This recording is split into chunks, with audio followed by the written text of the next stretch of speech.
헝가리 유람선 침몰 사고를 일으킨 크루즈선 선장이 헝가리 경찰에 체포됐습니다. 생존자들은 해당 선장이 유람선을 들이받은 뒤 구조하지 않고 그대로 운항했다고 진술했습니다. 현재 다뉴브강 수위가 점점 높아지고 있는 데다 강물이 혼탁해 실종자 수색에 난항을 겪고 있습니다. 침몰 유람선 인양 계획도 현재 기상 상황이 좋지 않아 시간이 더 걸릴 것으로 보입니다. 전 세계 관광객이 몰리는 다뉴브강에 수많은 유람선이 오가고 있지만 수상 관제는 없어 예견된 인재라는 지적이 나옵니다. 현대중공업이 주총장을 옮겨 대우조선해양 인수를 위한 물적 분할을 승인했습니다. 노조는 주총 무효를 주장하고 있어 앞으로 노사 갈등이 가라앉지 않을 전망입니다. 대법원이 2015년분 종합부동산세를 과다하게 징수했다며 추가 공제를 판결했지만 국세청이 제대로 안내하지 않아 비판의 목소리가 나오고 있습니다. 환급 대상자 28만 명이 혼란을 겪고 있습니다.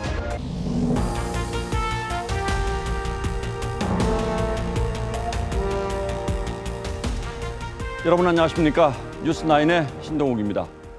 헝가리 유람선 사고 이틀째를 맞아 사고 현장에서는 수색 작업이 이어지고 있습니다. 조금 전부터는 잠수부도 투입됐습니다.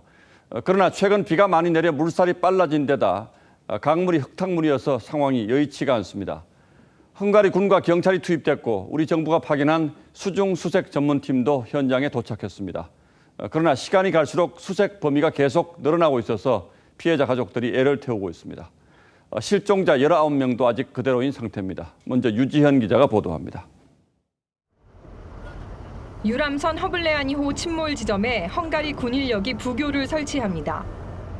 물속에 들어가 실종자 수색 작업을 펼치는 현지 잠수부들의 기지입니다. 헝가리 군경은 헬기와 수중 레이더를 동원해 이틀째 구조 작업을 펼치고 있습니다. 또 잠수부를 투입해 선체 내부 수색 작업도 개시할 것으로 전해졌습니다. Látó távolság az gyakorlatilag nulla a víz alatt. Erről kaptunk ma tájékoztatást. Duna folyási sebessége jelenleg 15 km/órát is meghaladja. 현재까지 사망자 7명 가운데 신원이 확인된 사람은 50대 여성 김모 씨와 이모 씨 등 2명. 실종된 19명에 대한 추가 구조 소식은 아직 들려오지 않고 있습니다. 다뉴브강 유속이 시속 15km가 넘을 정도로 빠르고 어제까지 내린 비로 수위가 6m에 육박한 데다 이번 주말 유량이 더 늘 것으로 예상되는 상황. 10cm 앞도 안 보일 만큼 물이 탁해 수중 수색에 난항을 겪고 있습니다. 오르반 헝가리 총리는 희생자 가족에 애도를 표하고 이번 참사에 철저한 조사를 지시했습니다. TV조선 유지현입니다. 이제 수색 작업은 헝가리뿐 아니라 강 하류의 세르비아와 루마니아로까지 넓혀지고 있습니다. 사고 발생 20여 분 뒤 현장에서 25km 떨어진 곳에서 희생자가 발견됐기 때문에 지금은 수색 범위를 수백 킬로미터에 이를 거란 추정도 나오고 있습니다. 이어서 이태영 기자가 보도합니다. 유람선이 침몰한 다뉴브강은 한눈에 봐도 유속이 매우 빠릅니다. 희생자들도 순식간에 강줄기를 따라 떠밀려갔습니다. Szörnyű tragédiának tartjuk, és egyszerűen értelmezhetetlen számunkra, hogy történhet. 헝가리 경찰이 발표한 희생자 발견 위치입니다. 희생자 6명은 란츠 다리와 엘리자베트 다리 사이를 시작으로 강 남쪽을 따라 순차적으로 발견됐습니다. 마지막 희생자는 사고 발생 2시간 뒤에 사고 지점에서 11km 떨어진 강 하류에서 발견됐습니다. 사고 발생 41시간이 지난 현 시점에서 수십 킬로미터 넘게 이동했을 가능성도 배제할 수 없습니다. 헝가리 당국도 다뉴브강 하류 30km 지점까지 작업 범위를 넓혔지만 여전히 수색 범위가 좁다는 지적이 나옵니다. 헝가리 당국은 주변국 세르비아와 협력해 강 하류 부근에서 수색을 계속하고 있고 세르비아와 오스트리아 당국도 잠수부 수십 명을 수색에 투입했습니다. 우리 외교부는 실종자들이 주변국까지 떠내려갔을 가능성이 있다고 보고 루마니아, 크로아티아 등의 협조를 요청했습니다. TV조선 이태용입니다. 어제는 헝가리 당국이 선체 인양을 검토한다는 뉴스를 전해드린 바 있는데 시간이 너무 많이 걸린다고 판단해서 일단은 잠수 요원들을 집중 투입해 수색을 시도하기로 했습니다. 조금 전 첫 잠수부가 투입됐는데 유속은 빠르고 수온이 낮아서 작업이 더디게 진행되고 있습니다. 보도에 정수양 기자입니다. 허볼레아니호는 다뉴브강 3m 아래에 침몰돼 있습니다. 오늘 헝가리 부다페스트에 도착한 우리 잠수 요원들은 헝가리 잠수 요원들과 합동 수색 작업에 나설 준비를 시작했습니다. 최근 폭우로 다뉴브강의 유속이 빠르고 수온은 낮습니다. 평상시 우리가 잠수할 때 입는 웨트슈트가 아닌 드라이슈트를 입어야 됩니다. 드라이슈트를 입게 되면은 또 활동에 상당히 또 제약을 받습니다. 헝가리 당국은 수백 명의 인원을 현장에 투입했습니다. 헝가리 경찰청이 총괄 지휘를 맡고 대테러청이 수색과 구조를 담당하고 있습니다. 헝가리 당국은 크레인을 동원해 허볼레아니호 인양도 준비하고 있습니다. Hát, hogy mikor sikerül kiemelni a hajót, azt nem tudom megjósolni. Éppen azt vizsgáljuk, hogy milyen módon kivitelezhető úgy, hogy biztonságos legyen a mentésben résztvevők, meg a hajótest szempontjából is. 하지만 다뉴브강의 수위가 높아져 인양 작업이 일주일 이상 걸릴 수 있습니다. 외교부는 예상보다 유속이 빨라서 인양에 시간이 걸리고 있다고 했습니다. TV조선 정수양입니다. 예, 보신 것처럼 현지 상황이 상당히 어려운 것 같습니다. 그럼 여기에서 현지에 급파된 저희 취재 기자를 연결해 지금 상황은 어떤지 자세히 좀 물어보도록 하겠습니다. 자, 홍영재 기자, 지금 홍 기자가 서 있는 곳이 어디입니까? 네, 제 뒤로 보이는 다리 아래가 관광객 중 한국인 33명이 탄 유람선 허볼레아니가 침몰한 지점입니다. 제가 어젯밤에 이곳에 도착했는데 현장에는 헝가리 시민이 놓고 간 꽃과 촛불들이 굉장히 많이 놓여 있었고 또 애정열이 줄을 잇고 있었습니다. 한 헝가리인은 미안하다며 저를 안고 눈물을 쏟기도 했는데요.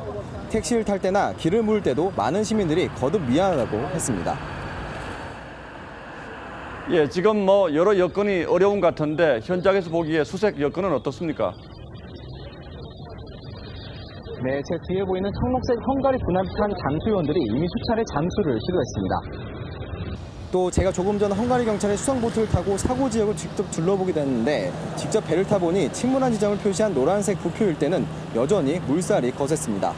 헝가리 당국은 구조활동을 위해 다뉴브강 한쪽만 통행을 허가하면서도 15에서 20km 구간에 배를 한 대씩만 통과하도록 통제하고 있습니다. 강경화 외교부 장관은 헝가리 당국과 공동 대응을 논의했고 우리 정부가 파견한 수중 수색 전문팀도 곧 현장 수색에 나설 예정입니다. 헝가리 유람선 침몰 현장에서 TV조선 홍영재입니다. 예, 현장의 홍영재 기자였습니다. 지금부터는 이번 사고의 원인과 사후 처리 문제를 집중적으로 짚어보도록 하겠습니다. 헝가리 경찰은 유람선을 뒤에서 들이받아 침몰시킨 60대 크루즈선 선장을 체포했습니다. 현장 화면에서도 분명히 드러나 있듯이 유람선을 침몰시키고 구조도 하지 않은 채 계속 운항을 한 경위를 집중적으로 캐묻고 있습니다. 김남성 기자가 보도합니다. 헝가리 경찰은 성명에서 한국인 33명이 타고 있던 유람선 허볼레아니호를 추돌한 크루즈선 바이킹 시기노 선장을 구금했고 체포영장을 신청했다고 밝혔습니다.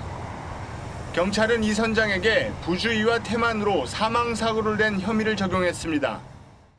64살인 이 선장은 우크라이나 출신으로 오랜 운항 경험이 있는 것으로 전해졌습니다. Ez alatt a 24 óra alatt a rendőrség annyi személyi és tárgyi bizonyítékot szerzett be, szakértővel együtt dolgoztunk, hogy a bizonyítékokat összeállítva megalapozottá vált a gyanú. 바이킹 시기노에 추돌당한 유람선은 불과 7초 만에 침몰했습니다. 당시 바이킹 시기노에 탔던 승객들은 충돌이 매우 빠르게 일어났다며 바이킹호에 부딪힌 작은 배가 순식간에 가라앉았다고 전했습니다. 구조된 탑승객들은 바이킹 시기노가 유람선을 들이받은 뒤 구조도 하지 않고 그대로 진행했다고 진술했습니다. 스위스에 본사가 있는 바이킹 크루즈사 대변인은 당국의 조사에 협조하고 있다고 밝혔습니다. TV조선 김남성입니다. 외신들은 전문가들의 말을 인용해서 이번 사고가 예고된 인재였다는 보도를 내놓고 있습니다. 다뉴브강에 너무 많은 선박이 오가고 있는데 안전 규정도 옛날 그대로고 해상 관제센터도 없어서 충분히 일어날 만한 일이 일어났다는 반응을 보였습니다. 송지욱 기자가 외국 언론의 반응을 소개하겠습니다. BBC 방송은 이번 사고가 시간 문제였다고 보도했습니다. 다뉴브강 27년 운항 경력의 대형 크루즈선 승선원을 이용해 다뉴브강에 너무 많은 배가 오가는데 관련 규정이 제대로 정비되지 않았다고 비판했습니다. AFP 통신은 여러 국적의 선원 등을 인용해 다뉴브강의 선박이 너무 많고 때로는 언어 장벽 때문에 선박 간 소통도 어렵다고 지적했습니다. 다뉴브강 30년 운항 경력의 한 선장은 헝가리 뉴스 포털 HVG에 부다페스트 강에서 이런 사고 발생은 단지 시간 문제였을 뿐이라고 말했습니다. 현지 언론 네프자바는 공항 관제탑처럼 항로를 유도할 교신이 필요한데 현재 다뉴브강은 개미굴 같다고 보도했습니다. 시민들도 다뉴브강 운항 상황을 비판했습니다. Itt a Dunai budapesti szakaszon például speciális szabályokat kellene hozni, az, hogy milyen hajók közlekedhetnek mikor. Tehát jelen pillanatban egy összevisszaság van, és ez nem jó. 뉴욕타임스는 헝가리에서 최근 75년간 가장 치명적인 보트 사고라며 세월호 비극이 치유되지 않은 한국에 다시 큰 충격을 안겼다고 보도했습니다. 사고를 일으킨 바이킹 식인 운항사 소속 선박은 올해에만 또 다른 사고를 일으켰던 것으로 전해졌습니다. TV조선 송지욱입니다. 구조된 한국 승객 7명 가운데 6명은 심리치료를 마치고 퇴원했습니다. 선착장 바로 코앞에서 사고가 났는데 이렇게 인명피해가 컸던 이유가 헝가리 당국의 늑장 대응 때문이라는 현지 언론 보도도 나왔습니다. 부다페스트 현지에 가 있는 유혜림 기자를 전화로 연결하겠습니다. 유혜림 기자. 네, 부다페스트입니다. 예, 생존자들은 대부분 퇴원을 했군요. 네, 구조된 승객 7명 가운데 6명은 병원 치료를 받고 현재 모두 퇴원한 상태입니다. 부상 정도는 비교적 가볍지만 정신적 충격이 큰 만큼 대사관에서 제공한 심리 치료까지 마친 뒤 퇴원했습니다. 퇴원한 6명은 가족의 접촉을 피해 한 곳에 모여 있는 것으로 알려졌습니다. 갈비뼈 골절상을 입은 1명은 입원 치료를 좀 더 받을 예정입니다. 피해 가족들도 속속 헝가리에 도착하고 있습니다. 피해 가족들이 탄 비행기엔 내내 침통한 기운이 감돌았다고 전해집니다. 헝가리 당국의 발표와 달리 후속 대응이 늦었다는 보도가 현지에서 나왔습니다. 헝가리 언론 네프자바는 사고 30분이 지나고 나서야 구조 앰뷸런스가 도착했다고 전했습니다. 생존자들 대부분 비전문가가 구조했고 뒤늦게 도착한 구조대원들이 심폐소생술을 실시했지만 이미 때가 늦었다는 관측도 나왔습니다. 지금까지 부다페스트에서 TV조선 유혜림입니다. 예, 지금 현재 유혜림 기자가 전한 것처럼 생존자들은 안정을 위해서 외부와의 접촉을 피한 채 한 곳에 모여 있다고 합니다. 그래서 저희 역시 생존자를 만난 사람을 통해 간접적으로 당시 상황을 전해드릴 수밖에 없었는데 생존자들은 살아남았다는 안도감보다 함께 여행을 떠나온 가족, 동료들의 소식에 고통스러운 시간을 보내고 있습니다. 구민성 기자가 취재했습니다. 헝가리 다뉴브강에서 침몰한 허블레아니호. 생존자 32살 여성 윤모 씨는 배가 뒤집어졌을 때 동갑내기 여성이 건네준 튜브에 매달려 위기를 넘겼다고 전했습니다.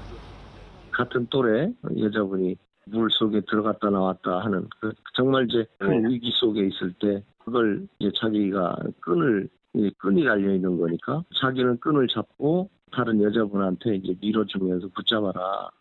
윤 씨에게 튜브를 던져준 동갑내기 생존자는 32살 여성 정모 씨입니다.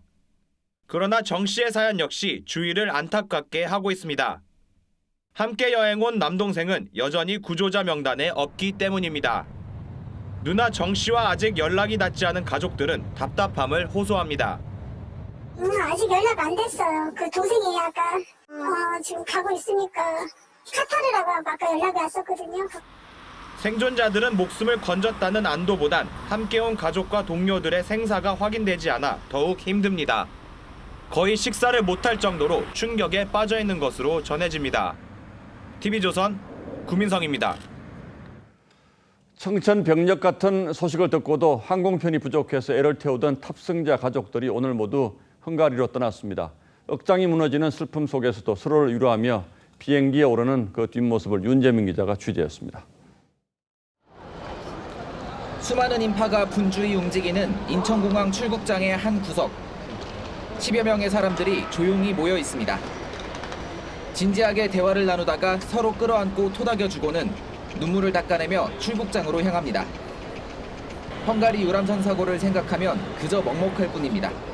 걱정은 되지 않았어요? 혼자 가고 싶은데. 피해 가족들의 인솔을 맡은 사고 여행사 직원들도 무거운 마음은 마찬가지입니다. 개별적으로는 솔직히 하기가 좀 힘드니까 뭐 숙박이라든지 뭐 교통이라든지 이게 통역 같은 부분이 저희 도움이 조금씩 있어야. 사고 여행자들의 가족 42명이 오늘 인천공항에서 출발했습니다. 미국에서 따로 출발한 한 명까지 모두 43명이 가족을 찾아 헝가리로 떠났습니다. 다들 마음은 급하지만 직항 비행기도 없고 노선마저 적었습니다.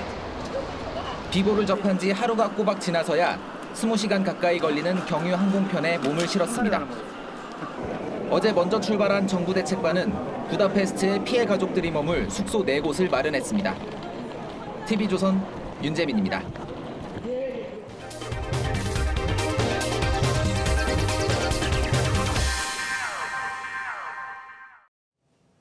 현대중공업이 오늘 장소를 긴급 변경해 임시 주주총회를 열고 대우조선해양 인수를 위한 물적 분할을 승인했습니다. 우여곡절 끝에 시작된 주주총회는 노조의 방해를 막기 위해서 10분 만에 속전속결로 안건을 처리했습니다. 이상배 기자입니다. 현대중공업 노조가 임시 주주총회장 입구를 막았습니다. 주주총회 박살내자. 흰색 안전모를 쓰고 온 현대중공업 직원과 주주들이 노조와 실랑이를 벌입니다. 물리로 할 생각 없어요. 아니, 자리를 비켜달라고. 그러니까 이 많은 분들이 반대를 하잖아요. 지역 주민이랑. 근데 이걸 왜 굳이 이렇게 강행하시려고 하십니까? 현대중공업은 오늘 오전 10시까지 주주총회장 진입을 4차례 시도했습니다. 노조는 법원이 파견한 주총 감시인도 가로막았습니다. 현대중공업은 오전 10시 30분쯤 주주총회 장소를 변경했습니다. 11시 10분! 장소는 울산대교 체육관입니다! 주주총회 장소를 변경하자 일부 노조원은 물병을 던졌습니다. 사측은 주주들을 버스에 태워 울산대 체육관으로 이동했습니다. 노조 반발 속에서 주주총회는 10분 만에 끝났습니다. 청주시 가운데 72.2%가 참석했고 이 가운데 99.9%가 물적 분할에 찬성했습니다. 현대중공업은 중간지주사를 새로 만들어 대우조선해양을 인수할 토대를 마련했다고 밝혔습니다. 울산시는 중간지주사의 본사 서울 설립에 유감의 뜻을 밝혔습니다. TV조선 이상회입니다. 네, 보신 대로 주주총회 장소가 갑자기 바뀌자 뒤늦게 도착한 노조는 유리문을 깨고 벽을 부수며 반발했습니다. 노조는 절차를 어기고 장소를 변경한 것이라면서 무효 소송을 검토하고 있어서 향후 법적 다툼이 전망됩니다. 하동원 기자입니다. 오토바이 무리가 도로를 달립니다.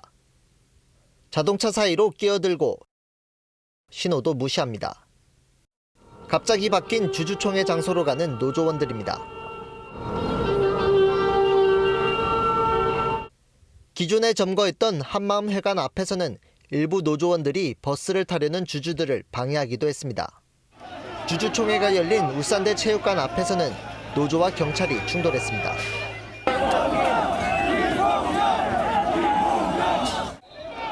이 과정에서 3명이 다쳤습니다. 노조는 체육관 유리문을 깨고 주주총회장에 들어갔습니다. 임시 주주총회가 열린 울산대 체육관은 이렇게 벽이 부서지고 바닥에는 소화기 분말 가루까지 남았습니다. 하지만 주주총회를 막지는 못했습니다. 한마음회관에 있던 노조가 21km 떨어진 울산대까지 이동하는데 40분 넘게 걸렸기 때문입니다. 노조는 절차를 어기고 장소와 시간을 변경했다며 주주총회가 무효라고 주장했습니다. 노조는 충분한 사전 고지가 없었고 이동이 불가능한 시간인데다 이동 편의도 제공하지 않았다고 반발했습니다. 여기서부터 21km거든요. 21km를 어떻게 그 시간 내에 가요? 불가능하죠, 원천적으로. 현대중공업 노조는 월요일에 총파업을 하고 임시 주주총회 무효 소송을 검토하겠다고 밝혔습니다. TV조선 하동훈입니다. 현대중공업이 회사의 물적 분할을 승인하면서 노조도 별수 없이 닷새 동안 점거했던 한마음회관 농성을 풀었습니다. 그런데 노조가 떠난 건물에 가 보니까 공연장 의자와 단상이 부서져 있는가 하면은 계단에는 미끄러운 윤활유도 칠해져 있었습니다. 정민진 기자입니다. 노조가 점거했던 한마음회관 공연장입니다. 좌석 지지대가 휘었고 의자가 사라지거나 부서졌습니다. 부서진 의자는 창문 앞에 가득 쌓였습니다. 공연장으로 이어지는 건물 계단은 손잡이와 바닥에 노란색 윤활유가 덧칠해졌습니다. 계단을 살짝 밟아도 미끄러질 정도입니다. 건물 관리인은 노조가 윤활유를 바른 것으로 보고 있습니다. 주주총회를 진행해야 되는 진행자 측에서 그 진행료에 거리수를 받아놓을 리가 없죠. 노조는 지난 27일부터 이 건물을 불법 점거했습니다. 입주업체 9곳은 닷새 동안 영업을 못했습니다. 역시 영업도 며칠 못하고 지금 식자를 보니까 다 상하고 이래서 가슴이 아픕니다. 일단은 또 내일하고 모레까지 영업을 못할 것 같아요. 지금 당장. 노조는 주주총회를 막기 위해 건물 점거가 불가피했다고 해명했습니다. 노조는 또 일부 노조원들이 주주총회를 막으려다 시설 파손으로 이어졌다고 설명했습니다. 여기 들어가시는 분들이 총이 안 열리시면 하는 바람에서 좀 의자가 좀 부서진 것 같아요. 노조는 건물 계단에 발라진 윤활유에 대해서는 모른다고 말했습니다. 노조는 한마음회관 입주업체의 피해를 모두 배상하겠다고 밝혔습니다. TV조선 정민진입니다.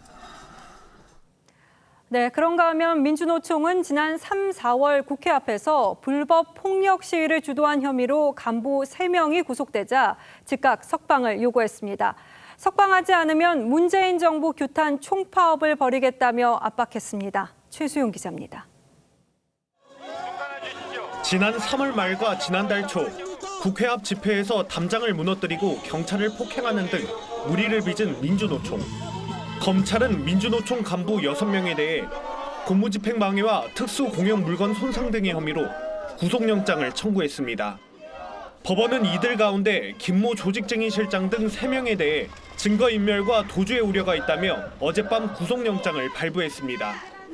민주노총은 즉각 반발하며 석방을 요구했습니다.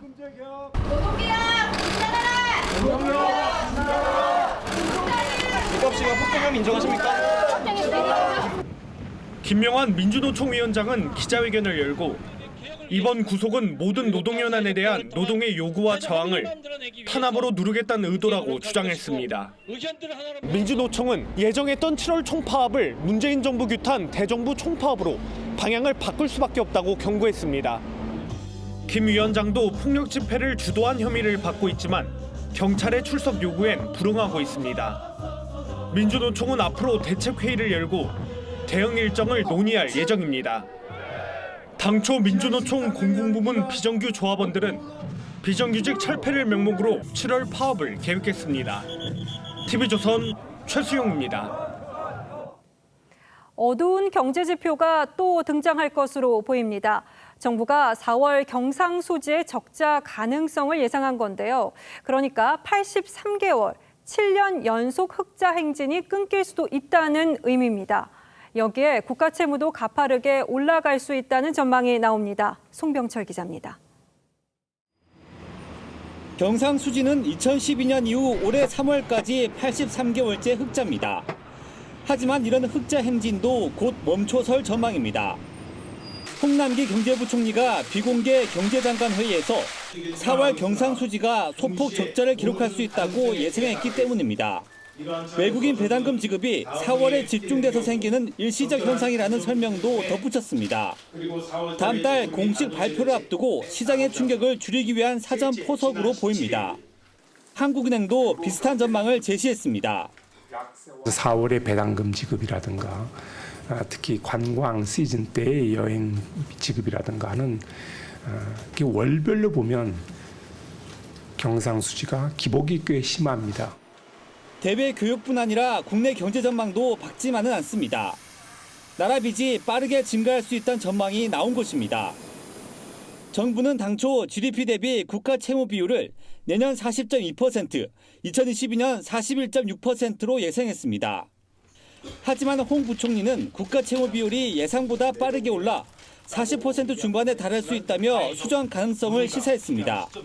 경기 부양을 위한 재정 확대 때문입니다. 경제 상황이 좀 어렵고 세수 상황이 어려운 걸 감안해 본다면 내년도에 40%를 넘는 것은 불가피하다고 생각이 듭니다.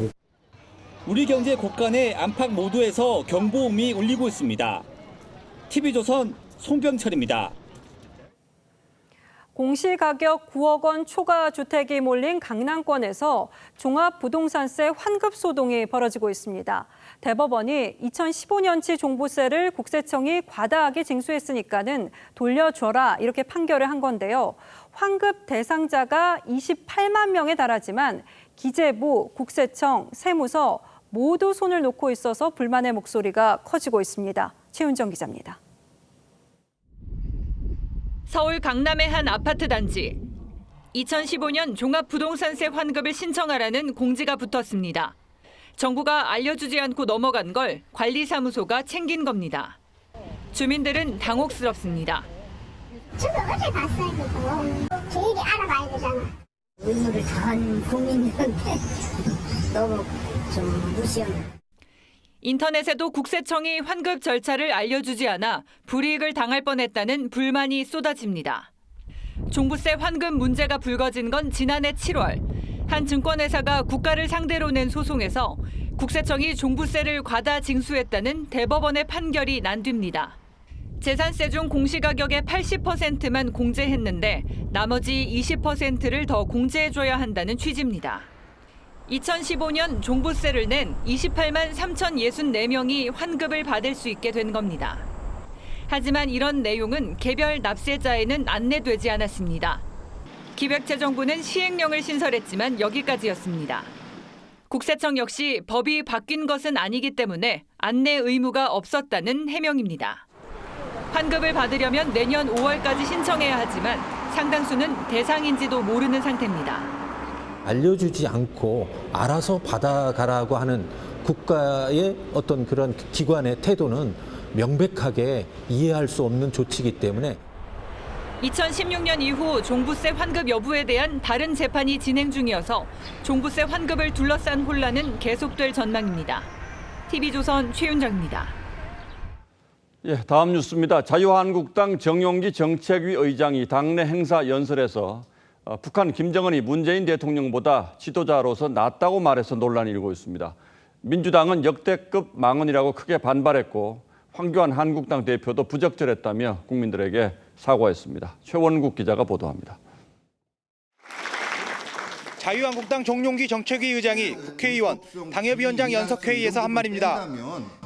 어떤 면에서는 김정은이가 우리 문재인 대통령보다 지도자로서 더 나은 면도 있는 것 같다.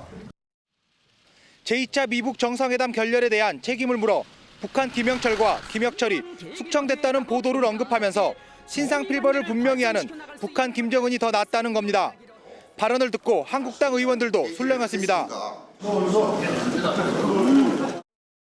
민주당은 역대급 망언이라고 비판했습니다.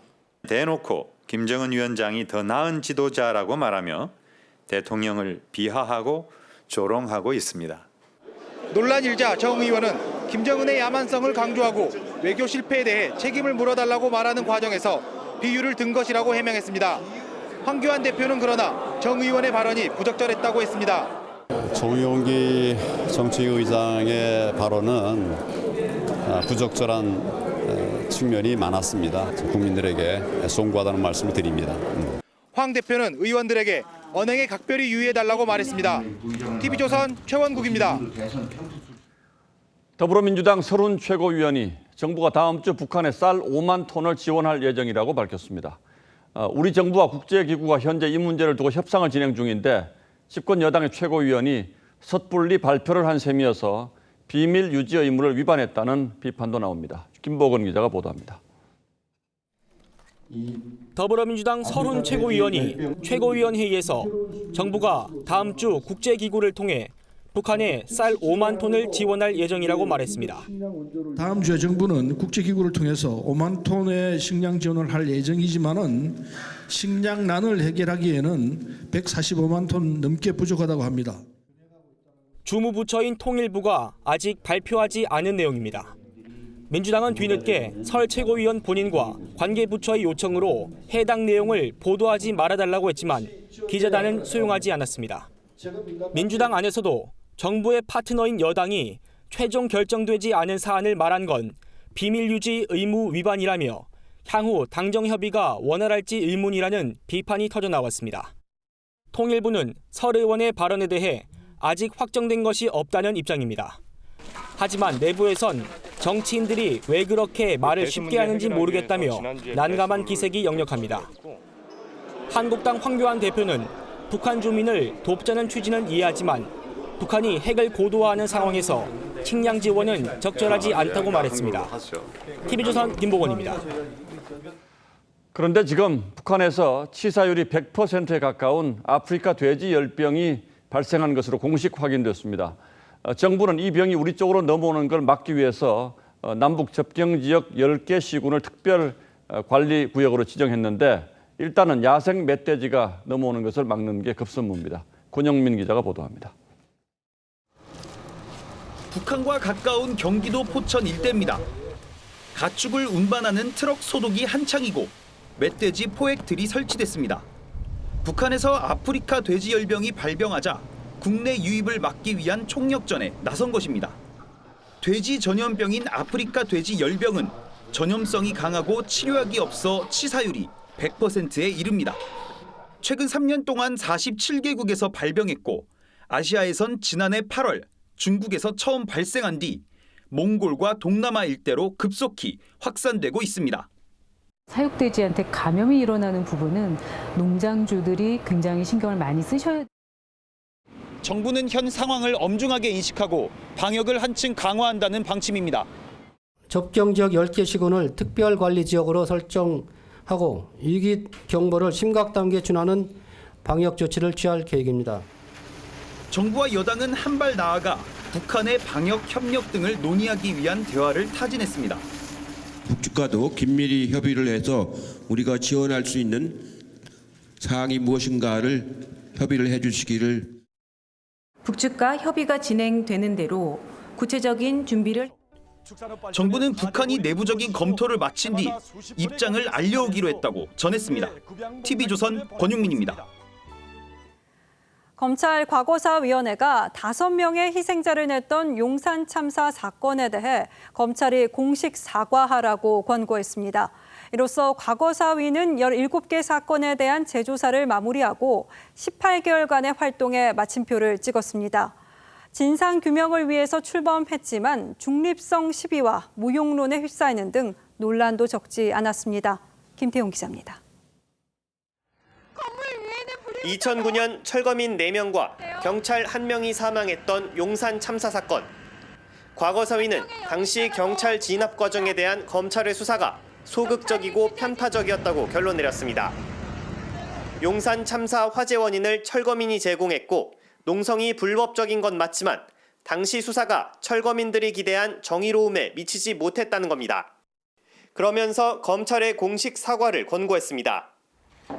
이로써 1년 6개월간 진행된 17개 사건에 대한 재조사는 모두 마무리됐습니다. 과거의 잘못을 밝혀서 앞으로 같은 잘못을 반복하지 않도록 경종을 울리고 제도를 개선할 수 있는 검찰과 우리 국민의 미래를 위해 반드시 필요한 작업이었습니다. 검찰의 과오를 밝혀내고 김학의 사건과 남산 3억 원 사건 등 재수사를 이끌어낸 성과도 있었지만 전문성 부족과 진상조사단 내분 등으로 과오도 적지 않았다는 평가입니다. 조사 대상 사건과 관련된 당시 검사들 중 일부가 조사단 조사 및 활동에 대해서 외압을 행사하고 있다고. 김학의 사건과 관련해 한상대 전 검찰총장 등이 과거사위를 향해 법적 대응을 시작했고 용산 참사 당시 수사팀도 이에 가세했습니다. 조선일보도 장저연 사건과 관련해 수사팀에 부당한 외압을 행사한 적이 없다며 명예훼손 책임을 물을 수밖에 없다고 밝혔습니다.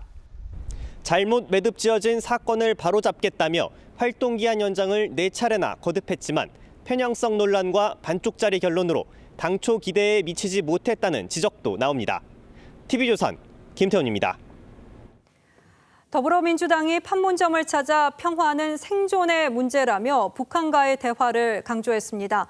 반면 자유한국당은 황교안 대표 체제 이후에 첫 연찬회를 열고 대여 공세를 이어갔는데요. 임시국회 소집을 위한 민주당과 한국당의 물밑 협상도 소득이 없어서 6월 국회 진통이 예상됩니다. 서주민 기자가 보도합니다. 판문점 회담장을 찾은 더불어민주당 의원들이 경비를 서는 북한군을 쳐다봅니다. 북한군 한 명도 망원경으로 회담장 내부를 들여다봅니다.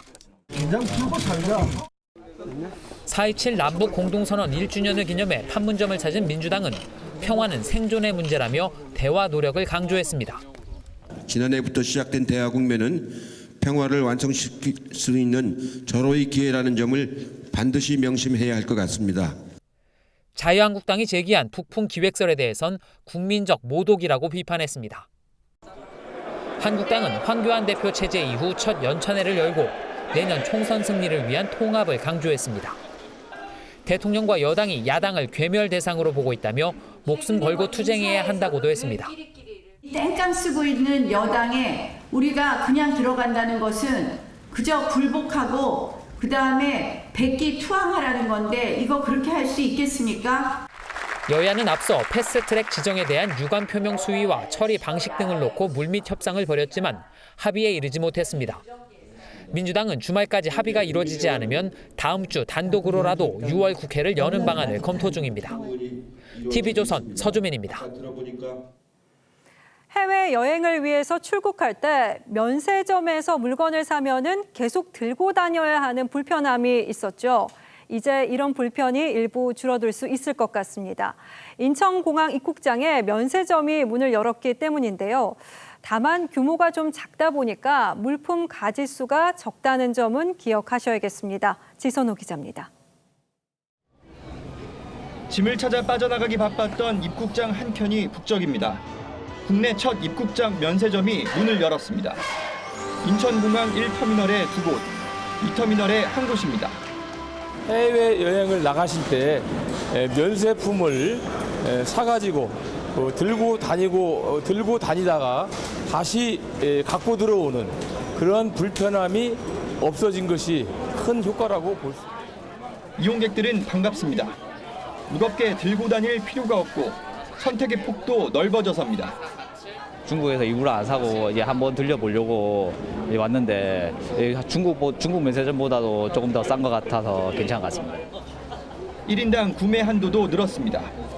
현재 면세점에서는 최대 3,000달러까지 살 수 있었지만 입국장 면세점에서 추가로 600달러를 더 구입할 수 있습니다. 다만 면세 한도는 600달러 그대로입니다. 입국장 면세점에서 단일 품목으로 가장 비싼 이 골프채는 한 개에 599달러입니다. 이 한 개만 구입을 해도 면세 한도가 가득 차게 되는 겁니다. 그래서 구매 및 면세 한도의 상향이 필요하다는 의견도 나옵니다. 입국장 면세점에서는 술과 화장품은 팔지만 인기 면세품인 담배는 되팔기 우려로 제외됐습니다. 대신 전자담배 기기는 판매합니다. 홍남기 경제부총리는 구매 한도와 면세 한도를 올리는 방안도 검토 중이라고 밝혔습니다. TV조선 지선호입니다. 서울시가 버스 중앙차로 정류소의 운영 업체 가운데 절반이 넘는 곳을 재선정하기로 했습니다. 계약이 만료된 만큼 더 좋은 조건의 계약을 하겠다는 건데 대규모 공사가 시작되면 교통 체증도 예상됩니다. 장용욱 기자가 취재했습니다. 서울의 버스 중앙차로 정류소입니다. 이 버스 정류장 운영업체는 정류장 시설물을 설치하고 관리하는 대신에 이런 광고를 통해 나오는 수익을 가져갑니다. 서울에 있는 정류소는 모두 387곳. 그런데 다음 달과 오는 10월에 230곳의 계약이 만료됩니다. 서울시는 지난 23일 새 업체 선정을 위해 입찰 공고를 냈습니다. 처음부터 수익에 한 게 잘못됐다. 비용이라든가 수익 구조를 제대로 확인하지 않고 15년이라는 과다한 계약 기간을 그쪽에다 부여했다. 기존 업체는 입찰 중지 가처분 신청을 내며 반발합니다. 서울시가 우선 협상자인 저희와 성실하게 협상도 안 해놓고 계약 연자 불가 방침만 전달하고 입찰 공고를 냈기 때문에 부당하다고 보고. 서울시는 정류소 시설물의 기부 체납을 제한했지만 기존 업체는 계약 연장 없이 기부는 어렵다는 자세입니다. 이 때문에 새 업체가 선정되면 기존 시설물을 철거하고 새로 설치하는 공사를 해야 합니다. 공사가 시작되면 교통 체증과 시민 불편도 예상됩니다. 지금 상태로도 괜찮은데 아무래도 이제 공사를 하게 되면은 주민들이 왔다 갔다 하면서 이제 버스 기다리는 동안 아무래도 조금 불편하긴 하겠죠. 서울시는 야간에 단계적으로 공사해 시민 불편을 최소화하겠다고 밝혔습니다. TV조선 장용욱입니다. 미국과 중국이 무역 갈등으로 신경전이 치열한데 중국이 미국에 보복카드를 내밀었습니다. 미국산 대두 수입을 중단하겠다는 건데요. 대두의 주 생산지는 트럼프 미국 대통령의 정치적 텃밭이어서 미중 무역 전쟁이 한층 격화될 조짐입니다. 박소영 기자입니다. 세계 최대 대두 수입국 중국이 미국산 대두 수입을 중단하며 반격에 나섰습니다. 중국은 희토류 수출 제한 카드로 미국을 압박한 데 이어 주로 사료용으로 소비하는 대두 수입을 금지했습니다. 블룸버그 통신은 중국의 국영 곡물 수입 업체들이 미국산 대두 수입을 계속하라는 지시를 받지 못한 것으로 알려졌다고 보도했습니다. 中方一向反对任何其他国家，在这主要就是美国，依据自己的国内法实施所谓的长臂管辖。 대두 생산지인 미국 중서부 지역은 트럼프 대통령의 핵심 지지 기반입니다. 트럼프 대통령이 대두 수입 중단에 민감할 수밖에 없는 이유입니다. 미중 간 협상이 교착 상태인 만큼 당분간 대두 수입은 재개되지 않을 것으로 보입니다. 이런 가운데 트럼프 대통령은 우리는 잘하고 있다고 강조했습니다. 중국이 지난해 7월 미국산 대두에 부과한 25%의 보복 관세가 도리어 중국에 타격을 입혔다는 주장입니다. The tariffs are having a devastating effect on China. People are fleeing the country with their companies. 또 중국이 미국과 협상하고 싶어 할 것이라고 말했습니다. 당분간은 대중국 압박을 지속하겠다는 뜻으로 풀이됩니다. TV조선 박소영입니다.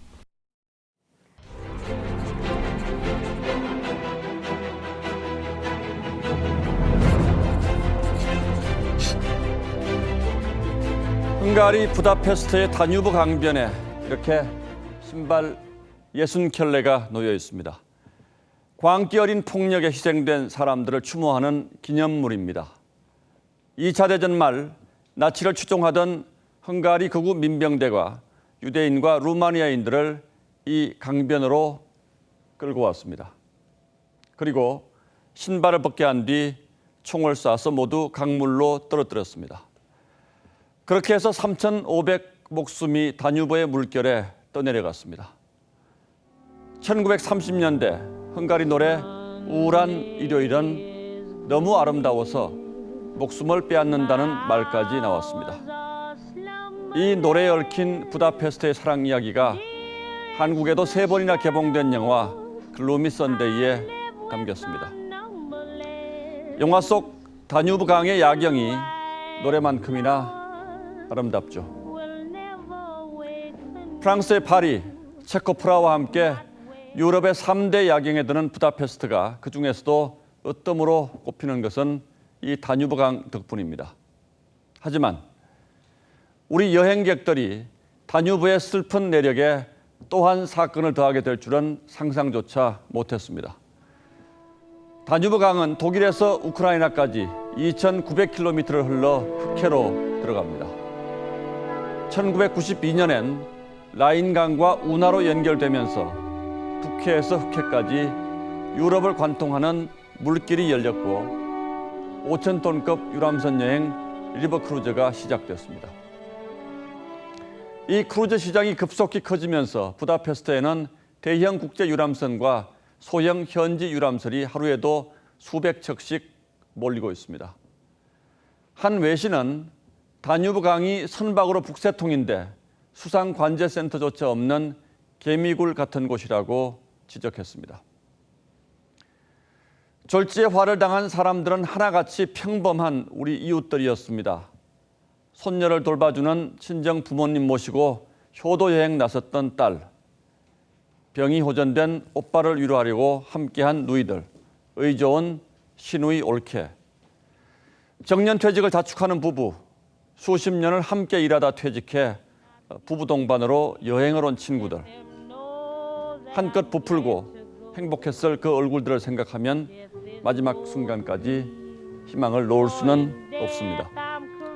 무엇이 잘못됐는지 분명하게 따져서 같은 불행을 막는 것이 떠나고 남은 사람들을 그나마 위로하는 길일 겁니다. 5월 31일 앵커의 시선은 돌아오지 못한 가족 여행이었습니다.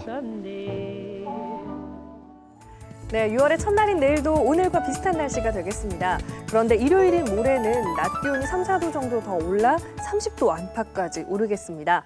내일은 크게 덥진 않겠고 또 공기도 쾌청해서 스포츠 활동이나 주말 나들이 가기에도 참 적당한 날씨인데요. 다만 산에 가신다면 산불 주의를 꼭 당부드립니다. 영남 일부 건조주의보, 강원 영동은 건조경보가 내려진 데다가 바람도 꽤 강하게 불겠습니다. 또 이른 아침부터 이동하신다면 서해안과 내륙 지역 교통안전 유의하시기 바랍니다. 200m 이하의 가시거리 짙은 안개가 낄 것으로 보입니다. 아침부터는 차차 맑아지겠고요. 내일은 높은 구름이 지나면서 뜨거운 햇살을 좀 가려줄 것으로 보입니다. 지역별 기온 살펴보면요. 아침 최저 기온은 서울, 대구, 울산, 광주 14도로 시작을 하겠습니다. 낮 최고 기온은 여기서 크게 올라 서울이 25도, 강릉 30도, 광주 27도까지 오르겠습니다. 6월 첫째 주는 서울 28~9도 선의 더위 이어지고요. 당분간 큰 비 예보는 없을 것으로 전망됩니다. 날씨였습니다. 예, 금요일 뉴스9 마치겠습니다. 네, 시청해주신 여러분 고맙습니다.